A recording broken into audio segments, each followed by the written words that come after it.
বাংলাদেশ প্রকৌশল বিশ্ববিদ্যালয় বা বুয়েটের আর্কিটেকচার বিভাগ থেকে পাশ করেছেন তিনি।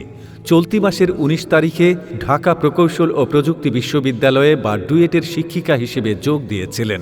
ডুয়েটে কর্তৃপক্ষ তাকে নিয়োগ দেওয়ার পরপরই তার টিকটকের বিভিন্ন ধরনের ভিডিও সামনে আসতে থাকে। এরপর ছাত্ররা আন্দোলন শুরু করে। বলছিলাম নিশাত জাহান ইতু মিয়াজির কথা।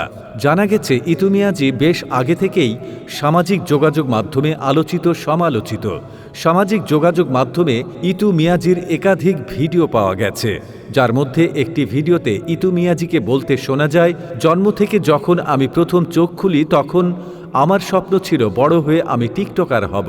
সামাজিক মাধ্যমে ছড়িয়ে পড়া এই ভিডিওতে দেখা যায় একটি ছেলে বলছে, বিশ্বাস করো বোন, তোমারে আমার একটুও ভালো লাগে না। তখন তিনি বলেন, কাকে ভালো লাগে?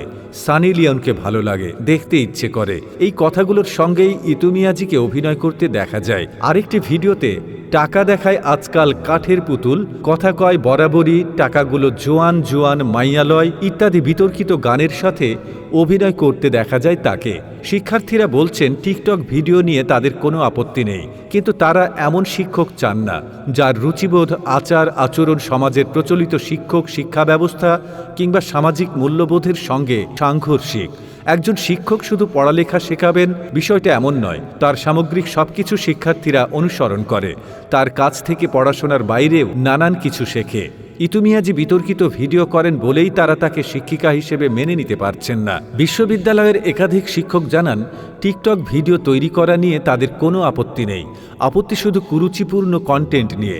কারণ শিক্ষকতা এমন একটি মহান পেশা যেখানে শিক্ষার্থীদের নীতি নৈতিকতার শিক্ষা দেয়া হয়। আরিশা হোসাইন তন্নি নামে একজন লিখেছেন, শিক্ষক হতে গেলে শুধু মেধা থাকলেই হয় না, ভালো ব্যক্তিত্বও থাকতে হয়।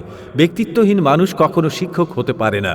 এ বিষয়ে ডুয়েটের আর্কিটেকচার বিভাগের প্রধান অধ্যাপক ডক্টর বাজিদ ইসমাইল চৌধুরী গণমাধ্যমকে বলেন, ইতোমধ্যে ওই শিক্ষিকাকে পরীক্ষার দায়িত্ব পালন থেকে বিরত রাখার পাশাপাশি ১ সপ্তাহের বাধ্যতামূলক ছুটিতে পাঠানো হয়েছে। বিষয়টি তদন্ত করতে শিগগির একটি কমিটি গঠন করা হবে। আর এ বিষয়ে অধ্যাপক ডক্টর মুহাম্মদ হাবিবুর রহমান বলেন, নিয়োগ বোর্ডে যারা থাকেন তারা কি কেউ টিকটক দেখেন? বিষয়টি যেহেতু এখন সামনে এসেছে তাই আমরা এটি খতিয়ে দেখছি। এরপর পরবর্তী পদক্ষেপ নেওয়া হবে। দর্শক, এই ছিল আজকের ভিডিও। কেমন লাগলো তা অবশ্যই কমেন্ট করে জানাতে ভুলবেন না। দেখা হবে পরবর্তীতে নতুন কোনো ভিডিও নিয়ে। শেষ পর্যন্ত সবাই ভালো থাকুন, সুস্থ থাকুন। ধন্যবাদ।